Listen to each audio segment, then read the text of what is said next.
Good afternoon. My name is Vince Bonham. I'm the Senior Advisor to the Director of the National Human Genome Research Institute. We welcome you this afternoon to this lecture series. This is the 15th lecture in the Genomics and Health Disparities lecture series. The first lecture was held in May of 2015, and this series aims to highlight the opportunities of genomics research to address health disparities. In addition to the National Human Genome Research Institute, the series is co-sponsored by the National Institute of Minority Health and Health Disparities, the National Heart, Lung, and Blood Institute, the National Institute of Diabetes and Digestive and Kidney Disease, and the Office of Minority Health and Health Equity at the Food and Drug Administration. Speakers have been chosen by the series co-sponsors to present their research on the ability of genomics to improve the health of all. The speakers in the series approach this problem from different areas of research, including basic science, population genomics, translational, clinical, and social science research. We are pleased today to have Dr. Perez Stabile from the National Institute of Minority Health and Health Disparities to introduce our speaker today. Good afternoon. My name is Eliseo Perez Estable, and I am the Director of the National Institute on Minority Health and Health Disparities. And it is my great pleasure today to introduce my friend and colleague, Dr. Laura Fejerman. Dr. Fejerman's research focuses on discovery of genetic and non-genetic factors that contribute to breast cancer risk and prognosis of Latinas. Her past work established a relationship between genetic ancestry and breast cancer risk, where higher European ancestry in US and Mexican Latinas was associated with an increased risk of breast cancer. Higher indigenous ancestry actually was protective. And this seminal work has really influenced the field of how we evaluate the contribution of geographic ancestry to cancer risk, in particular with breast cancer. Her subsequent research has built upon this observation, exploring genetic variants through admixture mapping and genome-wide association approaches, as well as possible environmental and lifestyle-related factors and ancestry gene interactions. Additional work explores disparities in breast cancer prognosis in Latinas and its potential causes, including access to information, screening, and care. Laura has had an active involvement in the advocacy community in California, working with leaders to both inform the community about genetics and breast cancer risk in a way that I have not seen in many faculty at a university or academic health center. She was the chairperson of the 2019-2020 AACR Minorities in Cancer Research Council and leader of the UCSF San Francisco Cancer Initiative Breast Cancer Task Force. She earned her PhD in biological anthropology and her master's in human biology in the University of Oxford, England. She completed her undergraduate degree in social anthropology at the University of Buenos Aires, Argentina, her home country. Laura came to UCSF when I was there as a Division of General Internal Medicine chief. She joined Elad Ziv, a colleague, as a postdoc, and shortly thereafter embarked on this research focus on breast cancer risk and ancestry. She was named to the faculty at UCSF, has been promoted to associate professor and recognized at the institution over the last 5 years since my departure. As a stellar investigator in this field. So please welcome Dr. Fejerman to give her presentation today. Thank you. Thank you, Eliseo, for the wonderful introduction. It's almost emotional to have you introduce me today. I want to share with you results from my original work that started, as Eliseo mentioned, as a postdoc, and then more recent findings, some of them just very, very recent and preliminary. The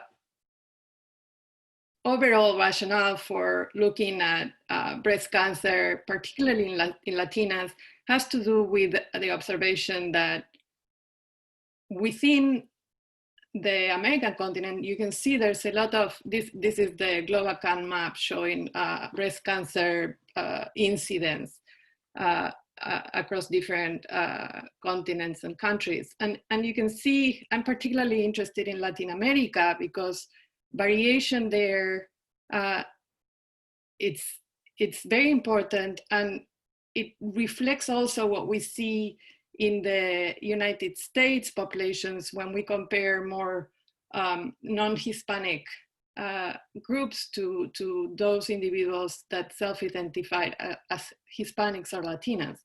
And the incidence of breast cancer in the overall USA population is about 128 over 100,000, while you can see that in Hispanic Latinos it's 99 compared to 133 in non-Hispanics.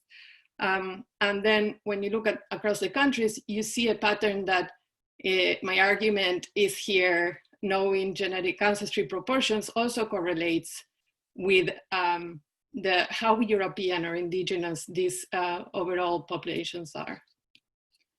So some reasons we can see differences in incidence and mortality between countries can be related to if they have or not cancer registries, how many they have, where they are located.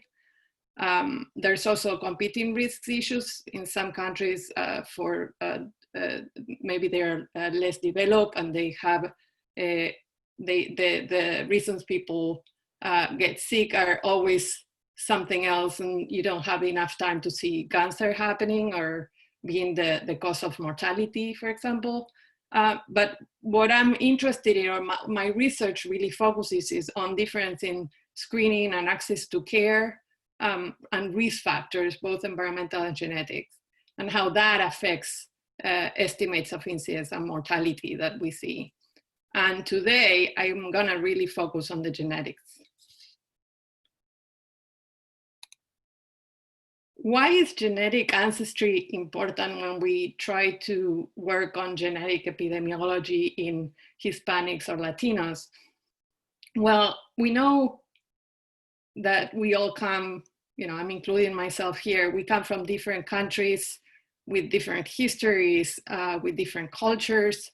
But in particular, one of the notable differences is that different regions, different individuals, and different countries might have different proportions of genetic ancestry as originating from continental source populations in the Americas. We know we had in the Americas, we had the original indigenous American groups, and then through colonization, European genomes influenced the population, as well as African genomes through the slave trade. And so today, this is data from available data from 1,000 genomes. This is published by Norris et al. In 2018. And you can see on the top are two different ways that you can represent differences looking at genetic, this is genome-wide data.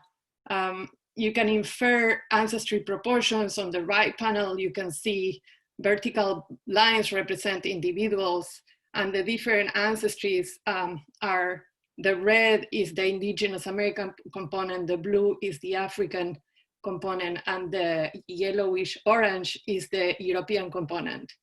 And if we look at these 4 different populations that are available in the 1,000 genomes, you can see that there's a wide range of variation in average ancestry. So overall, if you look at all individuals together, but also within populations, you have people who have really high indigenous American ancestry or really high European ancestry. And also there's variation in the proportion of African influence of the individuals. This is important in genetic research because you can, if you don't take into account the different proportions of ancestry in individuals, you might miss some genetic association due to confounding, or you can find false associations just because allele frequencies are different between continental groups. One of the things we wanted to do based on the distribution of incident rates and also the differences between countries that we saw. This is work I started doing as a postdoc, was looking at the association between proportion of indigenous or European ancestry and breast cancer risk among, this was a cohort of US Latinas.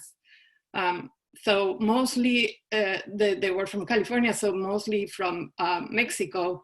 And what we saw was a strong association between European ancestry and breast cancer risk. So the more indigenous you were, the lower your risk.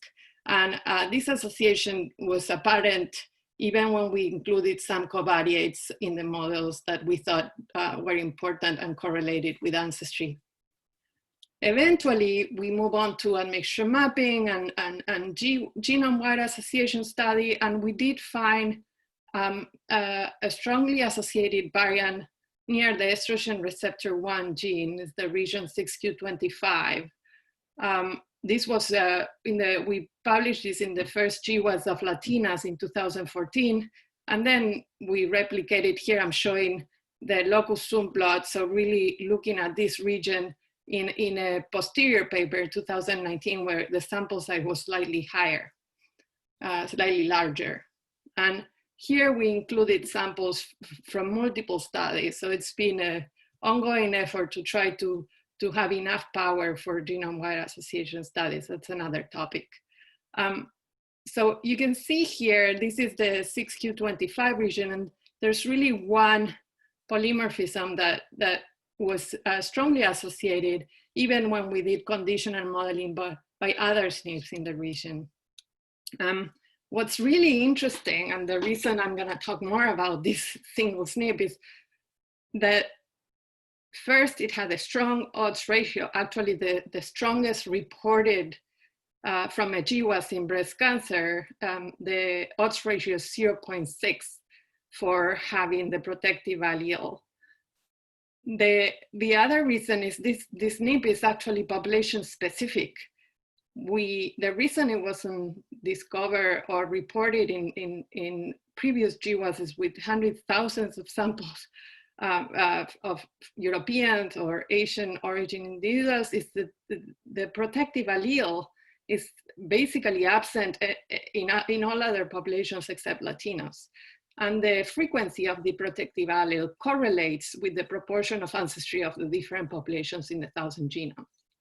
So the highest allele frequency is found in Peru, for example.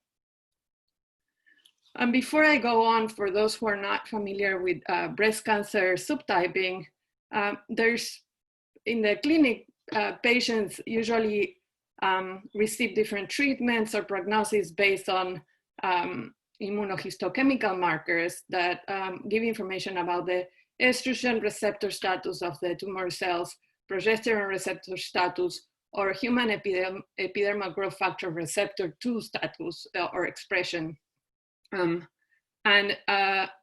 This is what is widely done in most of the world, or at least the ER/PR status.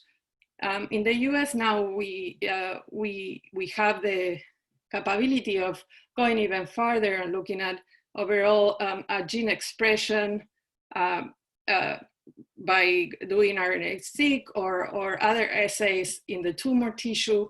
And it's been shown that these immunohistochemical markers correlate with intrinsic subtypes based on gene expression, which are usually luminal A, luminal B, HER2 overexpressing, and basal-like.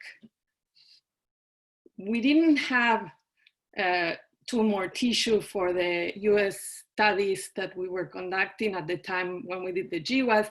We did have estrogen receptor status for some of the samples. And what we observed was a stronger association of the protective variant with ER-negative disease compared to ER-positive disease. So the association was present for everyone when you compare cases and controls, but it seemed to be even more protected against developing ER-negative disease. The obvious interpretation in terms of what this SNP might be doing was to think since it's near the estrogen receptor 1 gene, is a known breast cancer gene, that maybe it affected expression. And without considering the ER negative, ER positive difference, overall you could think that if you have lower expression of the estrogen receptor 1 gene, maybe there is a, the likelihood that you develop estrogen receptor positive breast cancer is lower, so it could be working through affecting estrogen receptor 1 expression. And the SNP is sitting within a region about 56,000 base pairs upstream of the estrogen receptor 1 gene, where many transcription factor binding sites are located. The obvious thing to do for us when we didn't have tumor data available to analyze was to go to known repositories where we could analyze what was already available. And our problem was we wanted to see if individuals with the G allele had different expression levels of estrogen receptor 1, but there were only 39 reported Hispanic Latino breast cancer samples in TCGA, and only 2 of those carry the G allele, so it was impossible really to look at, to make any inference about how the G allele was affecting estrogen receptor 1 gene expression. And this leads me to introduce the Fejerman study, which I developed as a way of finding a study that could allow us to investigate this particular polymorphism, which we find very interesting, but also narrow the gap in data availability for Hispanics or Latinos, especially populations with really high Indigenous American ancestry. So I work in collaboration with Dr. Tatiana Vidaurre at the Instituto Nacional de Enfermedades Neoplásicas, and together we started developing a cohort of breast cancer patients with the goal of arriving at a number of 2,000. And we were also collecting very small curls or cuts from tumor tissue prior to treatment.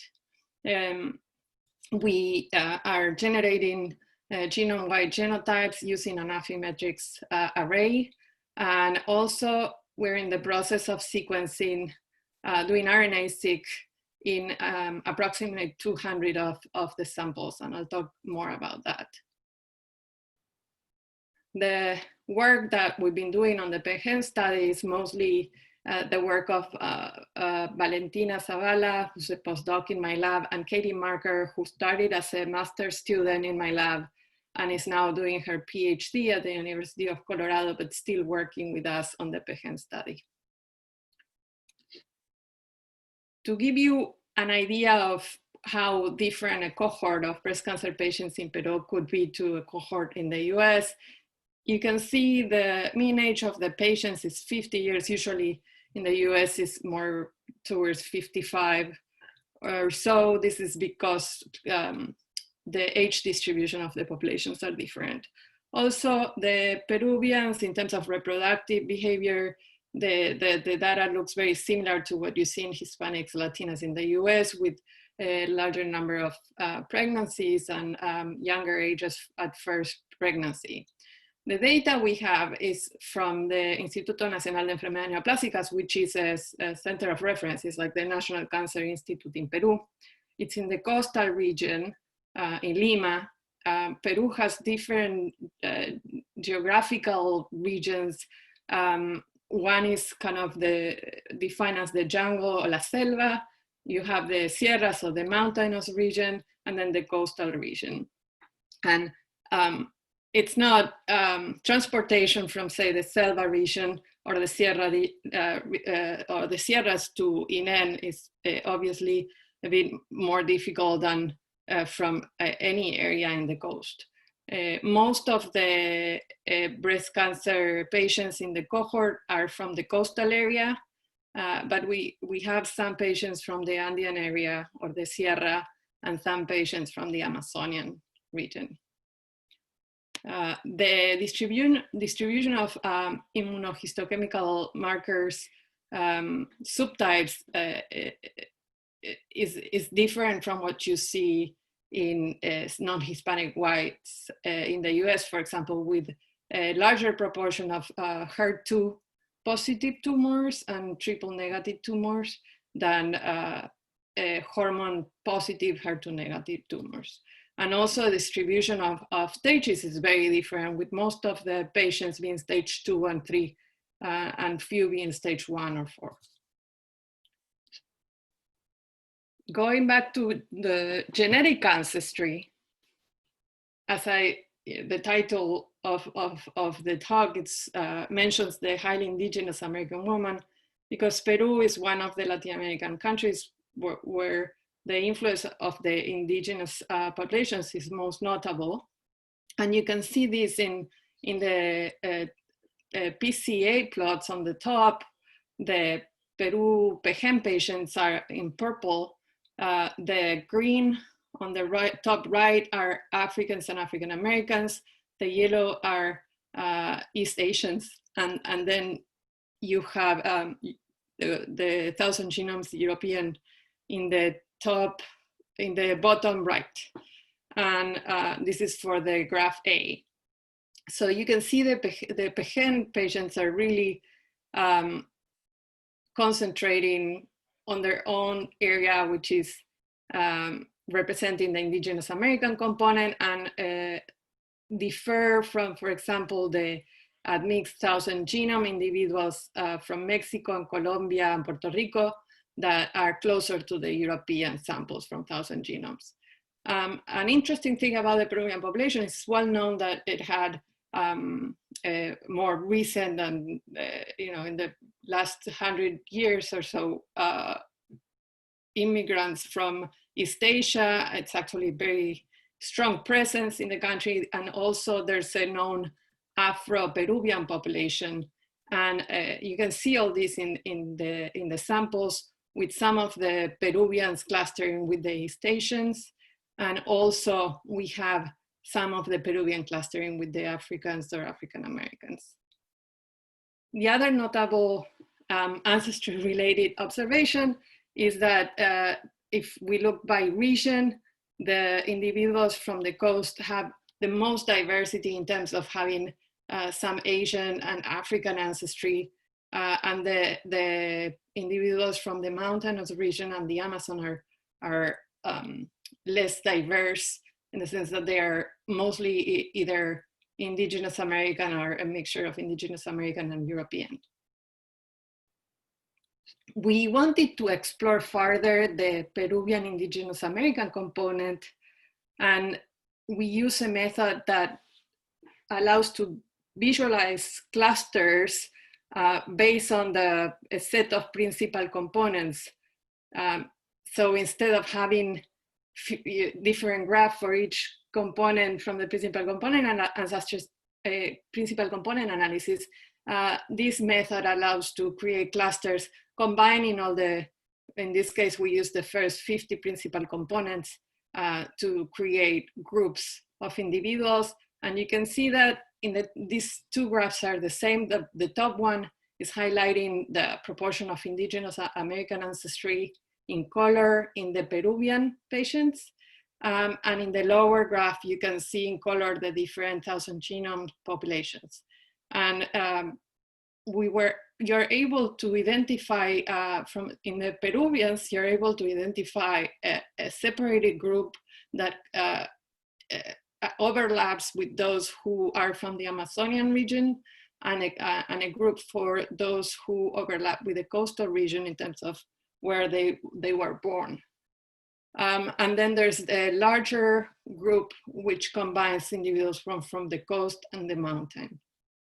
Another interesting thing when we do this kind of analysis is we can identify the Japanese Peruvians.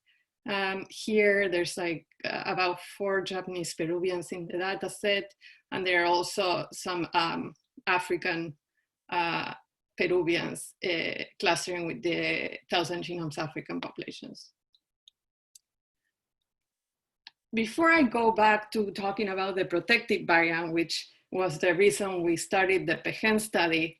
I just want to tell you a finding that resulted from having this data available from Peru, where we were very interested in looking at associations between proportion of ancestry and the different subtypes that have been reported in epidemiological studies, suggesting that the HER2 positive tumors or triple negative tumors were more common in Latinas than in non-Hispanic whites. We only had information on ER-peer status before, so here with having HER2 information for the PEGEN patients, we were able to refine subtypes a little bit further. So our first question when we had this data was, can we, is Indigenous American ancestry associated with tumor subtype in the PEGEN study samples? And the answer is yes. And what we saw was that the HER2, basically it's HER2 positive subtype, it's increased among those with high Indigenous American ancestry.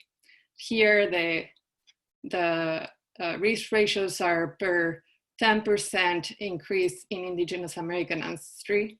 And you can see that if we combine by HER2, we do HER2 positive versus HER2 negative, the association is quite strong. And we conducted this analysis in a subset of samples from the Columbus Consortium, which PI is Luis Carabajal Carmona, who's at UC Davis. And the numbers of samples wasn't very large, but enough to see this association with HER2 positive status. In the models, we adjusted by, we included African ancestry, which was the other important component that doesn't correlate with Indigenous American ancestry strongly. And then also height, which was, when we look at all the data together, seemed to be associated with subtype, probably through genetic ancestry proportions. And then we also included the Protective Byun in the model because since it was associated with ER status, we thought it would be relevant to include it as a covariate. Before I move on to the triple negative breast cancer story, the reason this finding, the association with HER2 and ancestry, could be due to confounding factors that we didn't take into account or to some sort of bias in the data, but also to genetic variants that could be population specific and associated with HER2 status. We're trying to expand the sample size so we can do admixture mapping, which is a powerful approach when sample sizes are not gigantic and allows to identify regions that might harbor disease-associated SNPs. The other interesting thing is in the past, we had conducted a small study. This was led by a student, Lisette Tamayo, and in this study, what she found, it was a subset of samples of patients from INEN that were of high Indigenous American ancestry, not by genetic estimation, which we didn't have at the time, but from the database, the individuals were selected from towns or regions that are known to be indigenous towns. And we compare subtype distribution between those who were in the Selva region and those in the Sierras regions. And at the time, what we saw was that the triple negative breast cancer had a higher incidence, so it was more common in the women from the Selva. At the time, we didn't have the genetic data, but now that we had the PEGEN study, what we thought it would be interesting is to try to see if the Amazonian ancestral component was associated with triple negative breast cancer. And so we're able to estimate ancestry in the same way we can estimate continental ancestry. You can increase the number of populations you're assuming there are in the group, and then the algorithms might lead to subdivisions that might correlate with where people are coming from. So when we did that, we could basically identify a subgroup that we saw in the TIS-NI analysis and have an estimate of the Amazonian ancestral component. When we associate that component with having triple negative breast cancer or not, we don't see an association with the ancestry. There is a suggestive one with the African proportion, though in this study, it's hard to investigate the African ancestral component just because it's on average, it's about 4% and therefore not very powerful. But there is a trend that is concordant with previous studies in other groups showing an association. And the most interesting thing is in this case of the triple negative breast cancer association that we saw before, it kind of, results are not statistically significant, but this really suggests to me that it's more important where the women reside and that probably the women that are coming from Amazonia come with more aggressive disease. And therefore we see this higher incidence of triple negative breast cancer. Going back to the protective variant, we saw, when I like to show data, this is like just showing you the data without running any regressions. What we saw was that in the Pejen study, the individuals that had the G allele were more likely to be not only hormone receptor positive, as we saw in the original analysis, but actually hormone receptor positive, HER2 negative. And here I included as a reference the percentage of individuals within the sample with each of the genotypes in the Pejen study, but subtypes, but also in the 1,000 genome Peruvians. You can first see, it's very obvious here that the allele frequency is very different. So in the Pejen, in the 1,000 genomes is about 23%, while on average in the Pejen patients is 14%.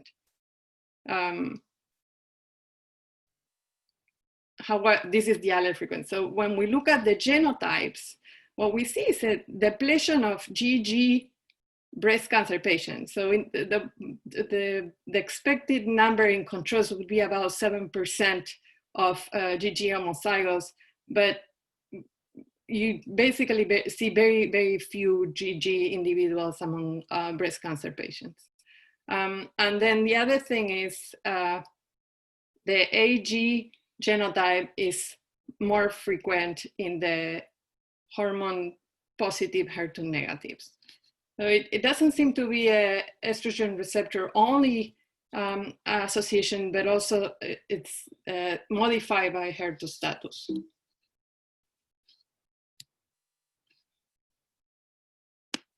When we see this same data, but running a regression and including ancestry, region of residence, and age as covariates, you can still see that the AG genotype protects against all the subtypes compared to the hormone positive HER2 negative. This is not the case for the GG genotype. And there's only a few individuals. So it looks here that there's actually higher risk of being triple negative if you're GG, but this is based on a very small number of samples. I want to share with you some of the gene expression data in relation to the protective allele that we've been able to analyze so far. This is very much in process. We have sequenced 156 samples. We tried to include as many G carriers among those we're sequencing, and it's very hard to find GG homozygous, so in the analysis we're gonna have to probably ignore individuals with the GG genotype until we were able to sequence more. We were trying to balance the different subtypes in the data set that we sequence. we were able to get more G carriers that are hormone receptor positive, HER2 negative, as expected based on the overall distribution of the allele in the data. This was the RNA-seq data is done with the Illumina's TrueSeq and it's exome capture. And we only are trying to sequence tumors that have more than 60% cellularity and that they are not very degraded. So the proportion of fragments that are at least 200 base pairs is at least 30%. And just, so we're still doing a lot of the basic analysis, and but we've done quality checks so far in the samples we have, and the data looks really good. Just it's a sanity check. We look at the distribution of estrogen receptor 1 and RBB2 expression by ER status based on immunohistochemistry. And you can see that there's a very strong correlation, especially for the ER status, which is typically the case. RBB2 is always, in many studies, the picture is not so straightforward in terms of expression of the gene. And so the first question, this is finally we got to be able to look at gene expression for the estrogen receptor 1 gene based on the genotype. And as we saw before, we know that the luminal A or the HER2, these subtypes now that are here on the screen are based on gene expression, so based on PAM50 applied to the RNA-seq data. And if you don't adjust for subtype, we see higher expression of estrogen receptor 1 because, of course, in the samples, we have more luminal A samples, which are ER positive, that have the G allele. So this just confirms the association that we see in the overall data. However, when we look within subtypes, and here the most important would be the ones that are expressing high levels of estrogen receptor 1, we don't see that the luminal tumors have a difference in expression that is significant based on the genotype. For the RBB2 gene, what we see is lower expression of RBB2 among those who carry the G allele. And once we look by subtype, we can still see that those with the G allele have lower expression of the gene. So when we adjust this model, the association is still there. In summary, I show you today, this is actually being published in the Cancer Research Journal recently, that HER2 positive breast cancer is associated with Indigenous American ancestry. So the higher your Indigenous American ancestry, the more likely you are to have HER2 positive tumors, where there's different possibilities for why we see these different possible explanations for this association. But what we're going to explore is if there's any local ancestry proportion associated with HER2 status, which could indicate the presence of population-specific genetic variants. We show that the protective allele that came out of the first genome-wide association study in Latinas, it's more protective for HER2 negative and ER negative disease, and it's more commonly observed in luminal A tumors. My understanding, like the way I see this story, and I might be wrong, but this is my hypothesis right now, is that at the beginning of tumorigenesis, the G allele might actually, the most obvious thing is affecting expression of the gene towards downregulation. And therefore, if you have the G allele, you're less likely to have cancer. However, if you have cancer, then the cancer cell figures out a way to upregulate estrogen receptor 1 expression. That's how it grows.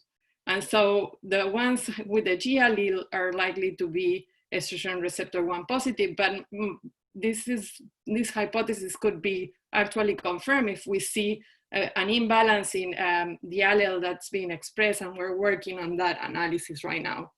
So I want to see if the ER positive tumors that are expressing high levels of estrogen receptor 1 are really only expressing the version of the gene that carries the A allele instead of the G allele. Another thing that I found very interesting is this association between the G allele and LBB2 expression. This could actually be informative if we confirm and better understand in terms of response to trastuzumab, for example, because there could be that some HER2 positive patients that have lower expression of HER2 due to the G allele might be less lower responders. We're continuing analyzing the gene expression data. And eventually, when we have a more clear story about the protective allele, I hope to move on to do some cell-based assays that will allow us to understand mechanisms and causality. And I don't want to end without mentioning what's now very obvious to all of us, which is we don't have enough data to study genetics and genomics in diverse populations.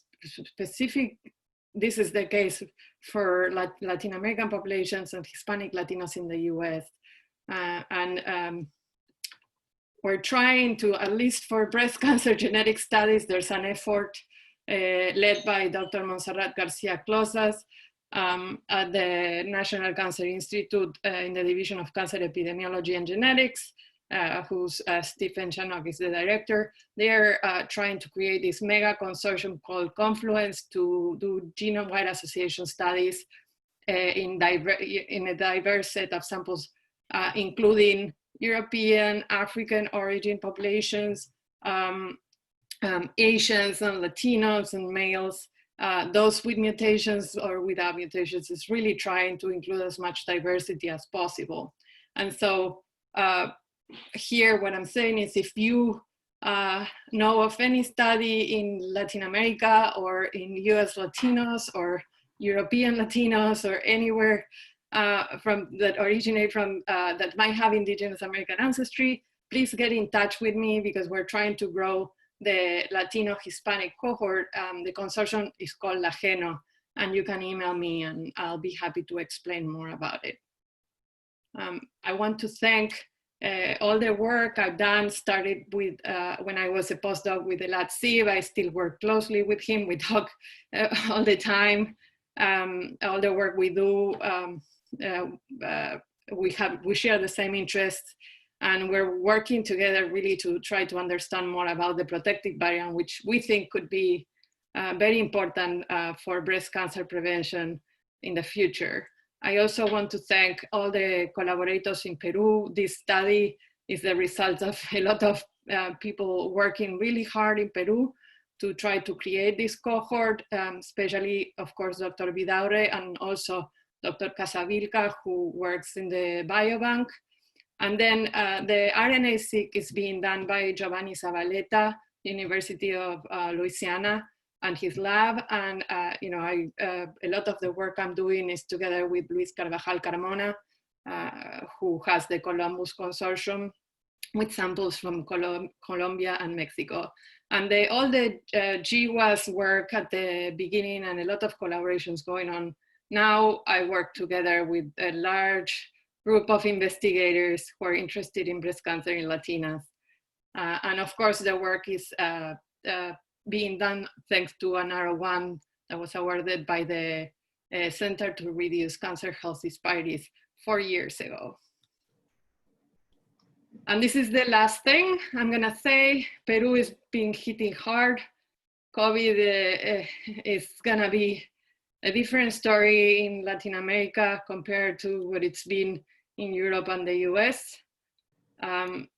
Countries are not prepared. Lack of resources is a very serious issue. Most of the individuals in Peru are in an informal economy where they can't shelter in place, otherwise they don't eat. Many households don't have refrigerators, which you need to shelter in place.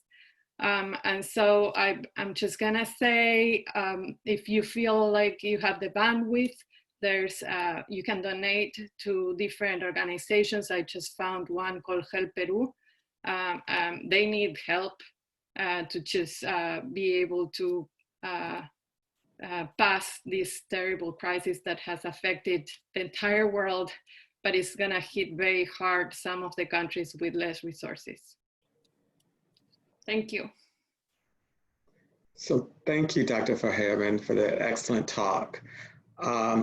We are open for questions, so I encourage people who are watching on Genome TV to put questions into the chat box. But I'm going to start with Dr. Perez-Stable. Questions.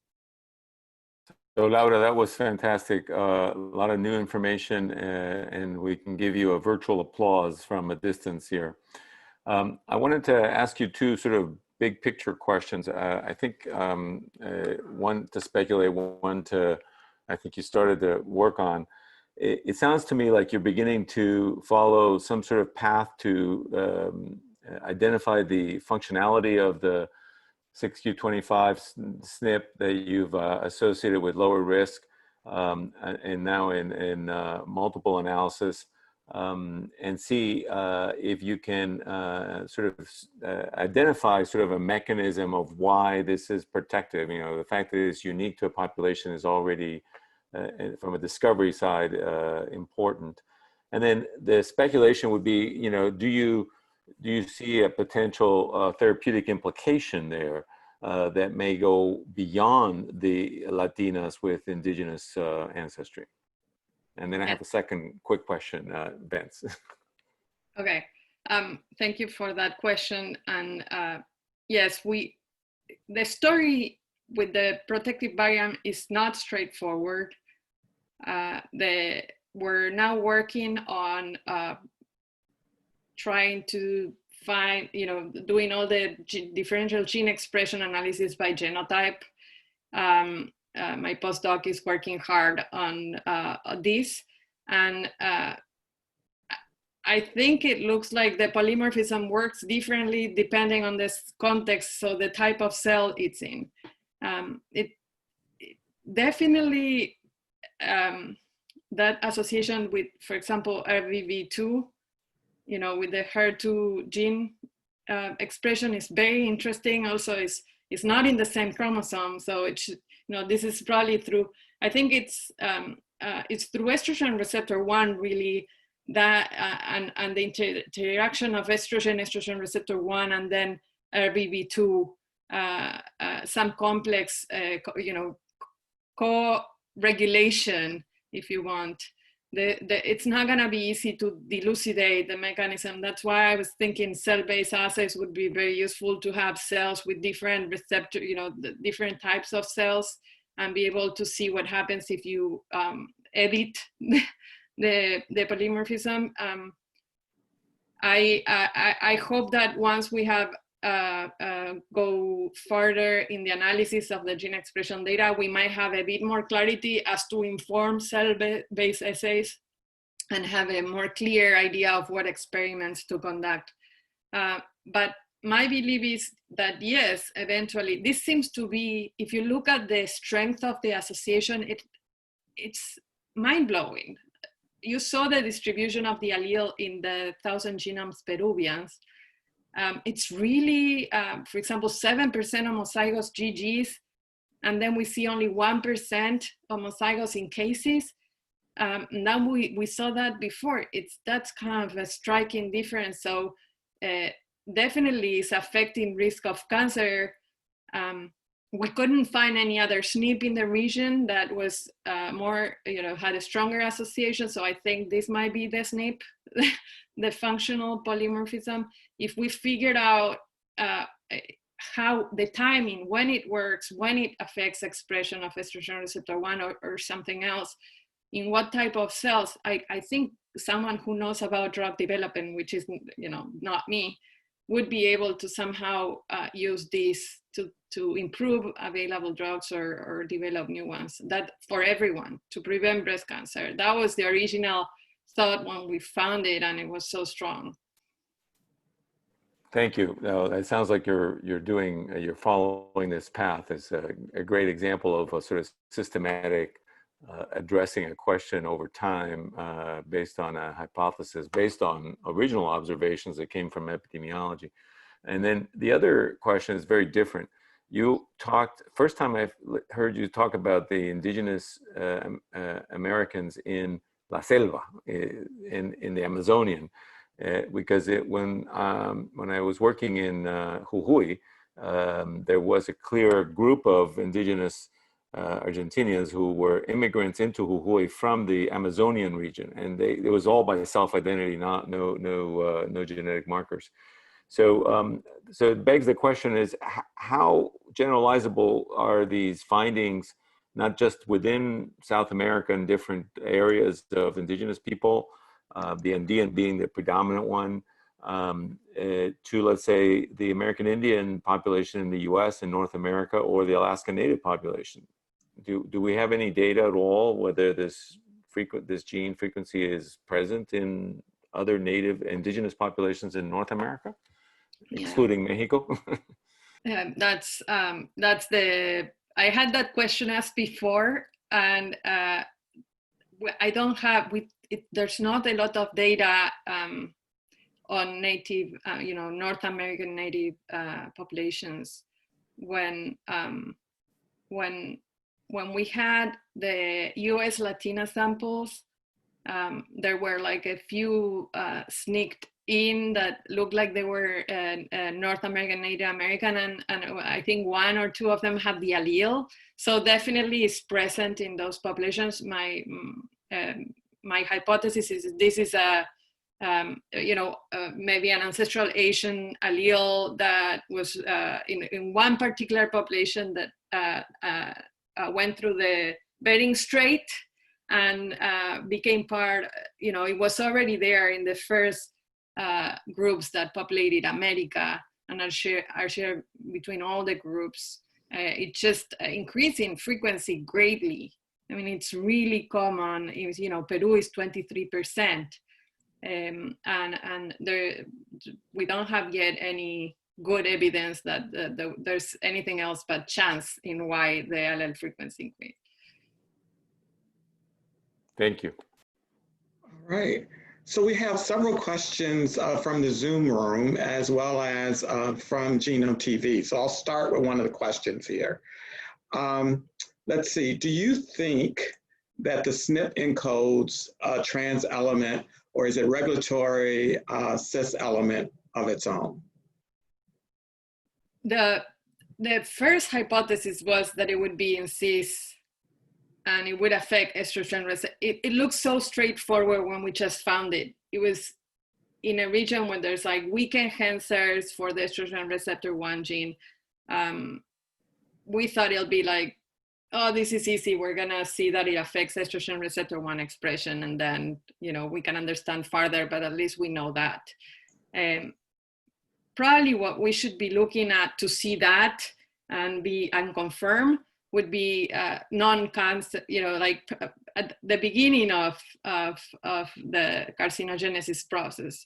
What I think it happens is like the SNP, the cell that becomes like part of a tumor, that one somehow avoided the downregulation of estrogen receptor 1 by the SNP. That's why we can't see that difference.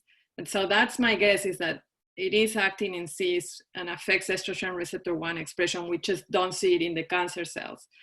What it does do is affect, it seems to affect in trans RBB2 expression somehow.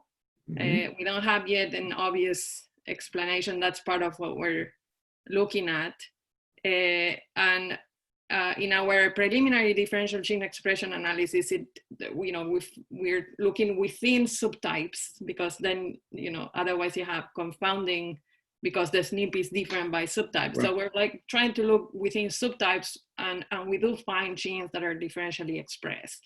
And most of them are in trans. We have to confirm the findings, make sure we're doing everything correctly, and then hopefully we'll share these relatively soon. But I think it probably affects estrogen receptor 1 in cis, but also affects expression of other genes, maybe regulated by estrogen receptor 1. Okay, thank you. And then another question that we had in the chat is, do you look at BRCA1 and BRCA2 status at all in the samples you analyzed? And if so, was there any association with the protective allele you found? So many years ago, we tried to find data sets of BRCA1 positive patients to see if the allele was protective in those patients. We couldn't have enough power, and we in one of the larger samples, which wasn't very large, it looked like it delayed age of onset, but in a smaller set, it wasn't confirmed. Now we don't have BRCA status in the PEGEN study, but it's part of what we're doing. One student is actually looking at the array data to infer who has if we have patients with positive BRCA1 or BRCA2 mutations, and we'll be able to see if there's a difference in allele frequency for the G allele. But it is hard to find data sets of Hispanics with enough power to answer all these great questions. Thank you, thank you. Another question that is slightly different, but I think a really important question. And this is from Juliana Lorges. Great lecture, thank you. What advice can you give to a young researcher in Latin America, Colombia in my case, who wants to make a change and start including our population in genomics research? Well, I have a lot to say about that. I don't know for how long we want to talk, but I work with students in Colombia, actually. Silvia Serrano, for example, did her PhD. I co-mentored her with Giovanni Zavaleta, and now she's doing a postdoc at the Instituto de Cancerología in Bogota, and we work together. She actually has a set of about 300 tumor tissue samples from Colombia that she analyzed, and at the time she found an association between RBB2 expression in some of the tumors and Native American ancestry in Colombia. She's still working on this. She would be happy to collaborate with anyone, I'm sure, who's in Colombia. So Silvia would be a great resource. There's other investigators in Colombia developing breast cancer cohorts, as well as already ongoing studies in Colombia, actually. There's Luis Carabajal Carmona, the Columbus Consortium includes samples from Colombia, so talking to him would be a great way of seeing who he's working with and trying to get plugged in. The Colombia is producing a lot of data that is very interesting. So if you're a student in Colombia, please just reach out to all these people. If you look for papers, there's a few using samples from Colombia. And it's the same from many other Latin American countries. Not all of them have resources as to do this kind of studies, but it's starting to grow. So in Peru, there's the PEGEN study I'm doing, but there's other people working on trying to develop, at least starting to develop breast cancer cohorts. Brazil has a large data set, both at the Cancer Institute or a Camargo Center, Cancer Center, which is private. There's a lot of studies in Mexico. The US Latin American Cancer Research Network developed a study of breast cancer patients from Mexico, Chile, Uruguay, and Brazil. Mexico, Chile, Uruguay, Brazil, and I'm missing one. Argentina, how come? I forgot the Argentina one. So there's 5 countries and there's about 200 samples or so per country, and they have 2 more tissue and blood samples and a lot of clinical data. So there's so much going on. It's just isolated. So we're trying to bring everyone together. If you're interested, reach out to me, reach out to investigators in these countries. There's a lot going on. Great. Well, we've come to the end of our hour. We want to just thank you for such a great talk. And we appreciate your participation in the Genomics and Health Disparities lecture series. Thank you. Thank you very much for having me. And if anyone wants to follow up because we didn't answer your questions, just email me and I'll be happy to answer everything I can. Okay, great. All right. Thanks, Laura. Thank you, Laura. Okay, Bye. Thank you. Okay, bye now.